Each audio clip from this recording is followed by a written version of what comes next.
Que a graça e a paz do nosso Senhor Jesus esteja com todos vós. Bom, no vídeo de hoje eu resolvi gravar para responder, assim, basicamente duas perguntas em uma, que é um assunto bastante interessante. É um assunto de pessoas, principalmente, que estavam em determinadas igrejas, instituições religiosas, em que eles mudaram de local, principalmente pela questão do evangelho. Assim, o evangelho, eles começaram a ler as escrituras, entender as escrituras, e de repente mudaram a sua instituição por esse motivo. Independente de qual instituição, mas a característica dessas instituições que eu estou falando, da que as pessoas saíram, são instituições que não têm o seu foco na palavra de Deus, ou seja, nas sagradas escrituras. Eles não têm assim dedicação no ensino e no aprendizado das escrituras.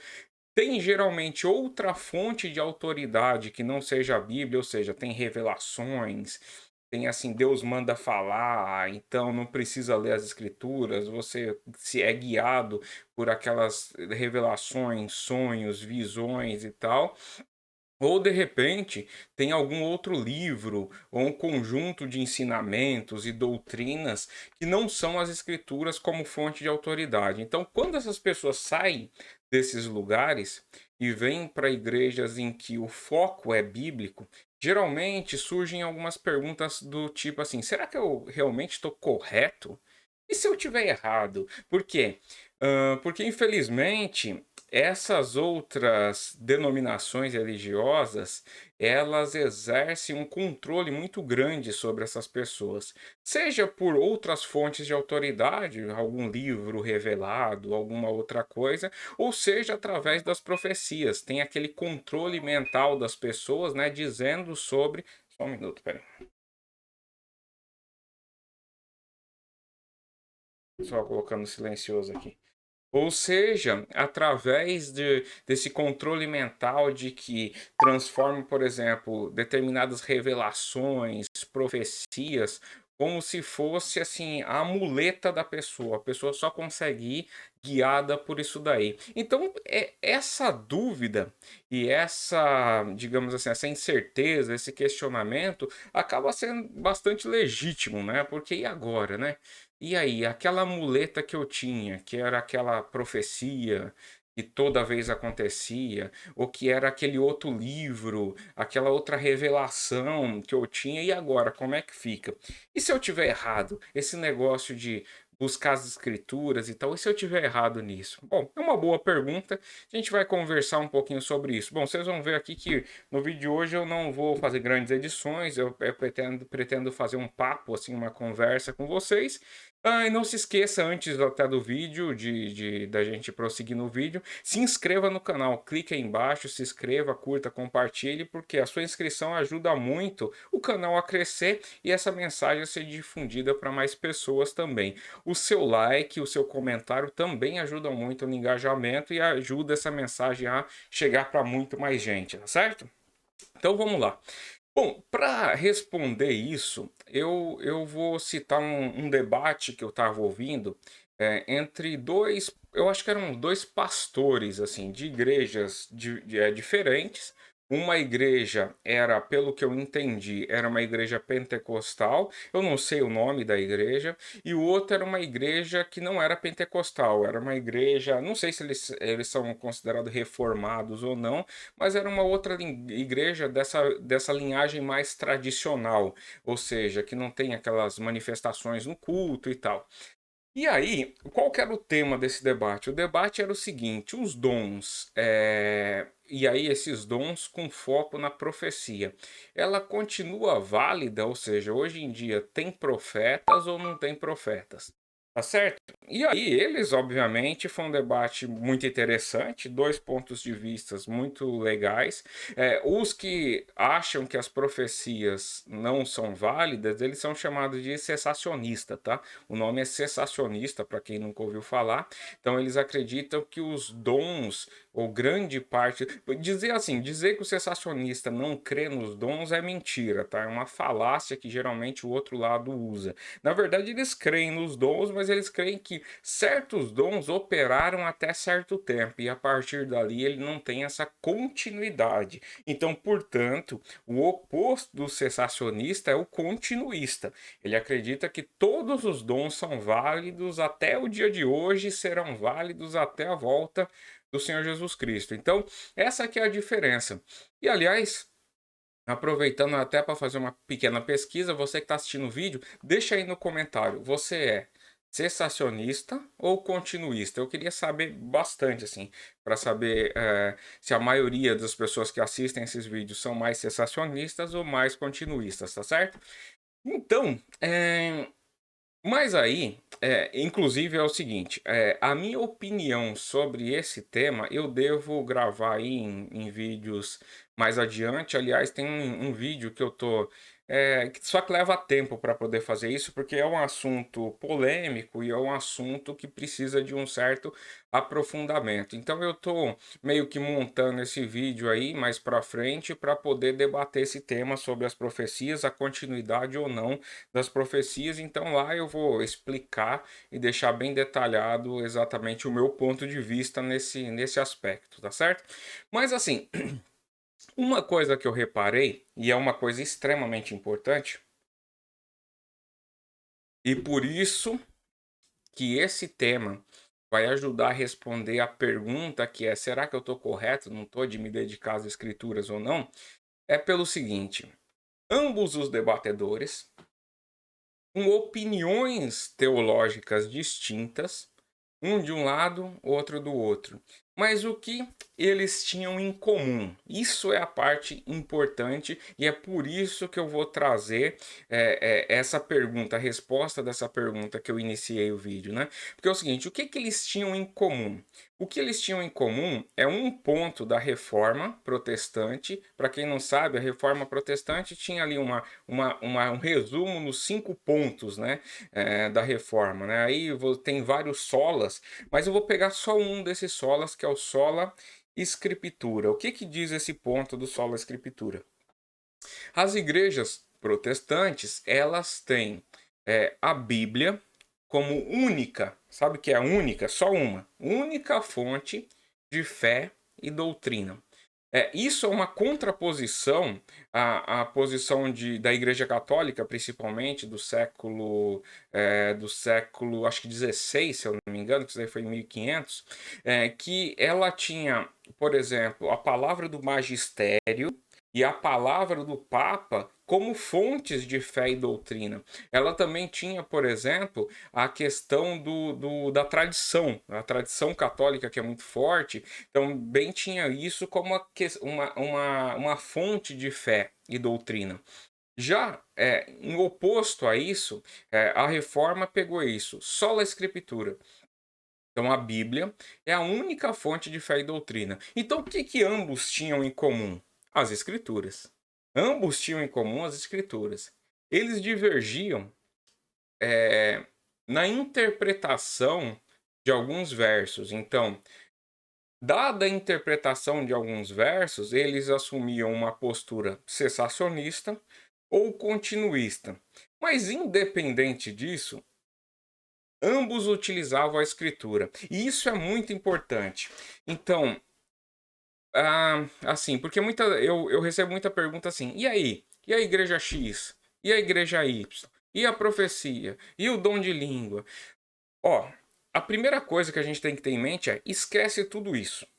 A base para você construir uma igreja cristã é da escritura para cima. A escritura é base de absolutamente tudo. Porque na escritura está o evangelho, portanto está a história de Cristo, portanto está Cristo como base fundamental de tudo isso. Então, quando você tem a escritura como base de construção da igreja, e tendo a escritura como única fonte de fé e doutrina, qualquer divergência que haja entre os membros, entre os irmãos, entre igrejas que professam Cristo, eles vão sempre recorrer para um ponto comum, que é a Escritura. pode acontecer de terem interpretações diferentes. Isso acontece muito para quem assim gosta de teologia, sabe assim que a teologia tem várias subdivisões. Tem uma subdivisão chamada de soteriologia. O que é soteriologia? São as doutrinas da salvação. E aí tem uma outra parte que chama de escatologia, que são as doutrinas do fim do mundo, entendeu? Assim, o que acontecerá no fim? Existem muitas e muitas divergências escatológicas e pouquíssimas divergências soteriológicas. Entre uma divergência soteriológica que tem, existem dois grupos muito grandes, chama de arminianos e calvinistas. Eles entendem a salvação de maneira um pouquinho diferente uma da outra. Em resumo, assim, obviamente que eu não vou entrar nisso a fundo, mas em resumo, entende, por exemplo, a predestinação via soberania de Deus, que é mais calvinista, e o outro, a predestinação segundo presciência de Deus.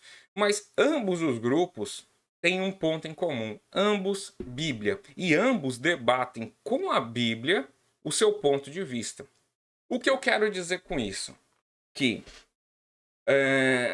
além do debate, ou para além do debate de que se tem dom, se não tem dom, se tem profecia, se não tem profecia, o debate primeiro, essa igreja a qual você está fazendo a pergunta, será que eu estou correto de repente sair dessa igreja? O debate nessa igreja que você estava, ou que você está pensando em sair, a Bíblia é a única fonte de fé e doutrina? Todo o ensinamento, o julgamento, as disputas, as causas são resolvidas com base no estudo bíblico, são resolvidas com base em argumentos bíblicos. Essa igreja, comunidade que você está, ela tem a palavra de Deus, Bíblia, escrita como superior a qualquer opinião. Então significa que quando vocês tiverem uma disputa, uma indecisão, vocês vão para a palavra de Deus. E se um conseguir mostrar para o outro na palavra de Deus que ele está correto, aquela causa está resolvida, ou ele vai puxar uma revelação, um sentimento, um outro livro, alguma coisa. Isso é muito importante. Por quê? Porque o Espírito Santo, que a gente entrou no contexto de dons, que é o mesmo que deu todos os dons, que está nas escrituras, e a gente tem muitas referências para poder provar isso. É ele que dá e distribui os dons. Ele mesmo foi quem inspirou as pessoas para escreverem as escrituras.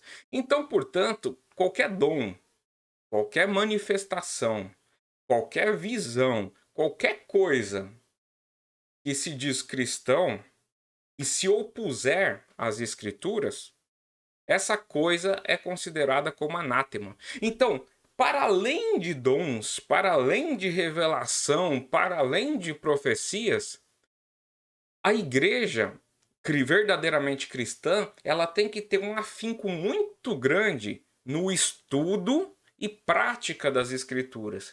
Por quê? Vamos supor que os dons continuam. No sentido, vamos pegar um sentido continuista, para dar um exemplo. Então a profecia continua. Até hoje existe pessoas falando em nome de Deus, por exemplo, falando assim: Deus manda te dizer. Então aquilo que está saindo da boca daquela pessoa não pode contradizer as escrituras. Portanto, uma igreja biblicamente saudável, onde o povo tem pleno conhecimento das escrituras, nunca será enganado por um falso profeta. Por quê? Porque quando vem alguém, assim diz o Senhor, e não bate com as escrituras, no mesmo momento, essa pessoa vai ser interpelada, vai ser: opa, peraí, assim diz o Senhor? Não, as escrituras aqui dizem diferente, o que você está falando é mentira. Tá certo? Por isso que eu disse, para além de qualquer discussão dessa, tem dom, não tem dom, tem língua, não tem... Para além de qualquer coisa dessa, as escrituras ali é a base de tudo isso. É a base, e tem que ser a base.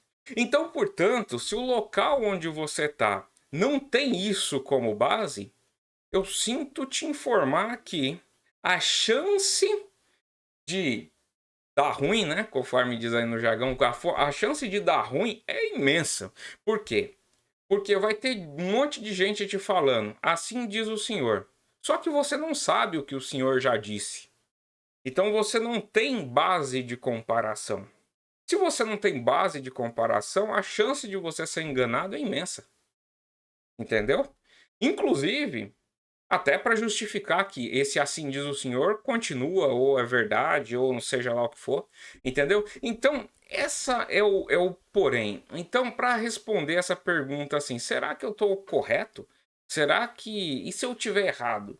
Bom, se você saiu de um lugar por conta das escrituras, por conta do estudo das escrituras, por conta da dedicação às escrituras, e se você tiver errado, aí eu sinto dizer, o cristianismo está errado.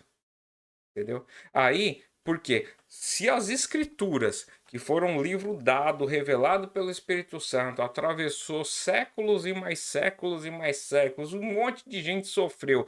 Existem os apóstolos falando para você, digamos assim, aliás, só eu estou falando dos apóstolos e profetas, porque em Apocalipse diz que a igreja de Cristo está edificada sobre a doutrina dos apóstolos e dos profetas. Então, isso é a Bíblia que diz, que a igreja de Cristo é edificada sobre isso. Então, quer dizer, se você está errado, significa que o cristianismo está errado. Quer dizer que a sua fé é vã. É esse que é o problema. Então, eu estou fazendo esse vídeo justamente com essa intenção, para poder fazer esse despertar muitas das vezes nas pessoas. Por quê? Lembra, se você tiver com a base correta, eu tô aqui, eu tô baseado aqui. Então, só existe uma chance de você estar errado.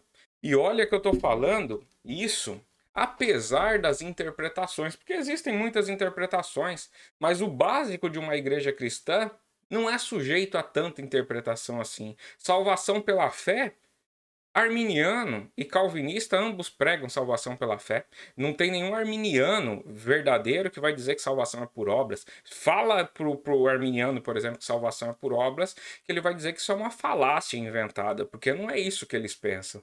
Entendeu?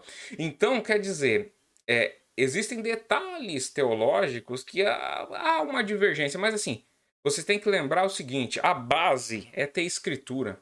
Essa é a base. A base sólida ali são as escrituras.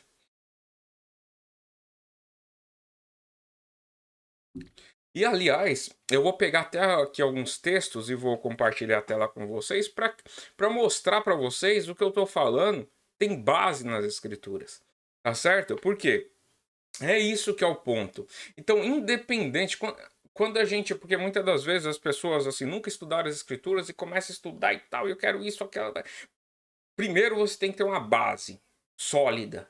Estude a soteriologia, ou seja, as doutrinas da salvação. O que eu faço para ser salvo? O que precisa para ser salvo? Como que se dá o processo de salvação? Isso nas escrituras é muito claro.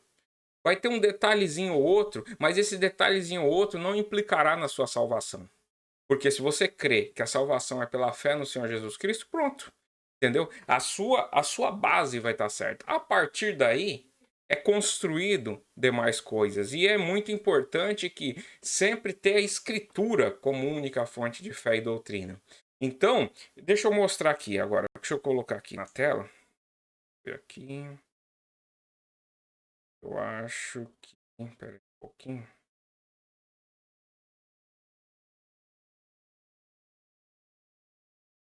Ah, não. Pronto, deve estar aparecendo aqui. Pegar esse primeiro exemplo aqui, e é na carta de Pedro, ó, 2 Pedro 2. E também houve entre o povo falsos profetas, como entre vós haverá também falsos doutores, que introduzirão encobertamente heresias de perdição, e negarão o Senhor que os resgatou, trazendo sobre si repentina perdição. E muitos seguirão as suas dissoluções, pelos quais será blasfemado o caminho da verdade. E por avareza farão de vós negócios com palavras fingidas, sobre as quais já de largo tempo não será tardia a sentença, e a sua perdição não dormita, né? Aí continua aqui, porque Deus não perdoa os anjos e tal e tal tal. Então quer dizer, Uma coisa que Pedro está falando aqui claramente é isso. Tome cuidado, porque surgirão falsos doutores ensinando heresias de perdição. A pergunta é o seguinte, deixa eu até voltar aqui. Como que você identifica a heresia de perdição se você não conhece a palavra de Deus? Se você não estuda a Bíblia, ou se o lugar que você está não ensina as Escrituras, não ensina a você ter, como é que se diz assim, independência. Ou seja, você não é mais aquela pessoa escrava de visão, revelação, profecia. Eu compro, eu vendo, eu faço isso, eu faço aquilo. Eu tenho que procurar o vidente. Não, não, não. O que as escrituras falam é: conheça as escrituras, porque uma vez que você conhece a palavra de Deus, você começa a conhecer a mente de Deus. Portanto, as suas decisões, se eu compro, se eu vendo, se eu caso, se eu descaso, isso daí vai estar tudo baseado ali. Está atendendo a princípios das escrituras, a decisão é sua, tá certo? O lugar que eu tô, tá correto? Veja nas escrituras. Então, quer dizer, essa é a ideia. Então, Pedro está falando, cuidado, porque surgirão entre vós falsos doutores, ensinando heresia de perdição. Por quê? Porque eles farão de vós negócios. Qual que é o que ele está querendo dizer aqui? Porque uma das formas de você fazer das pessoas negócio é torná-las dependentes de você. Então você é a pessoa que só você tem a iluminação e sabe o que é santo e o que é profano. Bom, então quer dizer que todas aquelas pessoas, para descobrirem se o que ela está pensando ou fazendo é santo ou profano, ela tem que vir a você. Pronto. Você já criou ali uma clientela imensa, porque as pessoas não tiveram o aprendizado sobre a palavra de Deus e tem que vir a você. Então, quer dizer, você está levando as pessoas, ou esse falso profeta está levando as pessoas após outros deuses. No caso, Deus aí é o próprio ventre dele. Então, quer dizer, tem essa parte. Quer ver uma outra? Aqui em Gálatas, Gálatas 1, do versículo 8 ao 11, olha aqui. Mas, ainda que nós mesmos, ó, e Paulo está falando isso daqui, a igreja dos Gálatas.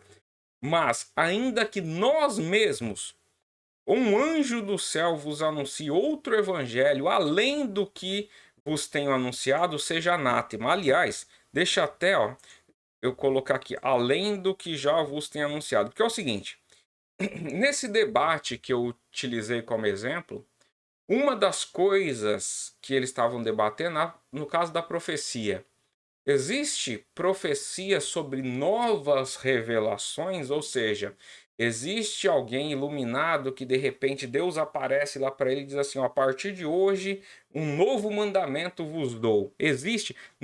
Ambos negaram essa possibilidade. Falaram: não, peraí, a revelação para as escrituras está fechada, completa. Não existe novas revelações de um novo mandamento vos dou. Então, portanto, se não existe mais isso daqui, isso é um consenso entre os acadêmicos, obviamente sérios, né? Que você sempre vai achar, ou os estudiosos sérios aí, os teólogos, pastores sérios, é um consenso. Não existe novas revelações. A revelação, aliás, não é só um consenso. Tem eu acho que é no livro de Judas, se eu não me engano, ele fala assim: isso vos escrevo a respeito da fé que de uma vez por todas foi dada aos santos. Leiam lá no livro de Judas, na carta de Judas, que vocês vão ver isso daí. Então, quer dizer, a própria Bíblia disse assim: não tem mais novas revelações. Não tem mais novas. Ah, não, um novo mandamento vos dou. Não existe mais isso. Então, a própria Escritura limitou esse tipo de coisa. Então, aí vamos lá. Ainda que nós mesmos, um anjo do céu, vos anuncie outro evangelho, além do que vos tenho anunciado, seja anátema. Bom, se é para ser anátema, anátema aqui é maldito, tá? Então, você tem que conhecer esse evangelho. Para você conhecer anátema, você tem que conhecer o verdadeiro. Portanto, a igreja, a comunidade, o local que não te traz para as escrituras, ela está te levando para um outro lugar. que não é o caminho da verdade, conforme Pedro disse, certo? Ó, então vamos. Assim como vou-lo dissemos, agora de novo também vou-lo digo: se alguém vos anunciar outro evangelho, além do que já recebeste, seja lá. Esse além do que já recebeste significa o seguinte: não é só um novo mandamento. Ele fala: não, não, peraí. Cumpra tudo o que está nas Escrituras, mas para ser salvo, você vai precisar dessa nova revelação que eu estou te passando aqui. Isso é além. Entendeu? E isso quem diz são as escrituras. Não é a minha opinião. Não é a opinião do teólogo A, pastor B. Entendeu? Não é da igreja X ou Y. Isso não importa. Por isso que a escritura está acima dessas coisas. Ó, por quê?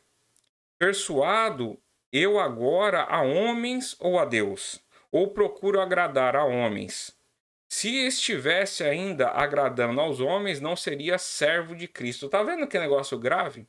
Quer dizer, ele está dizendo assim: eu estou dizendo isso porque é o seguinte, meu foco aqui não é agradar vocês, não é dizer, ah, não, que bonitinho essa nova revelação que vocês estão tendo. Quer dizer que, além de tudo isso, eu tenho que fazer mais esses 10 coisas aqui porque vocês acham que isso é bonito. Não, eu não estou aqui para agradar vocês. Eu estou aqui para agradar a Deus. Porque se eu não agradasse a Deus, não seria servo de Cristo.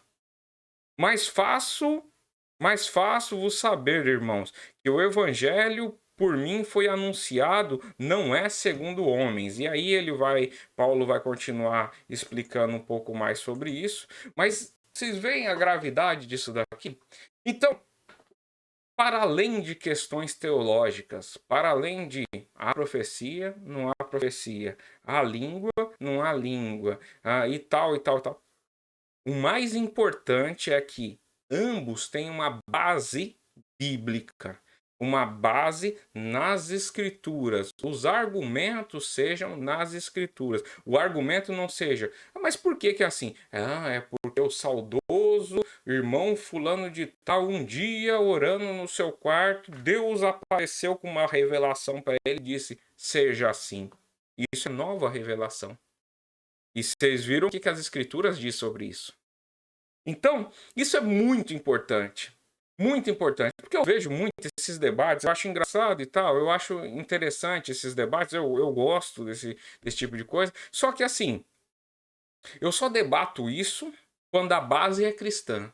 Quando a base não é cristã, não me interessa. Não me interessa debater esse tipo de coisa. Ah, o dom continua ou não continua? A profecia continua ou não continua? E a língua que fala é verdade ou não é? Peraí, qual a base? A base é a escritura? A sua base de fé e doutrina é a escritura? Ok, a gente constrói a partir daqui. Não é? Beleza. Então, se a base não existe, o resto do prédio não serve para nada. Esse é o grande ponto. Eu queria trazer isso, que eu acho isso muito importante, tá certo? E aí eu queria que vocês deixassem aí os comentários, o que vocês acharam, se concordam, se não concordam, pode colocar aqui nas descrições do vídeo, né? E também deixa aquele negócio, sensacionista, continuista, porque é um debate interessante, mas, assim, tenham em mente o vídeo como um todo. Qual a sua base? A base de onde você está, ou a base da onde você saiu. Eram as escrituras? Se a base era as escrituras e pelas escrituras você chegou a outro entendimento, ok, você era salvo lá, continua salvo em outro canto.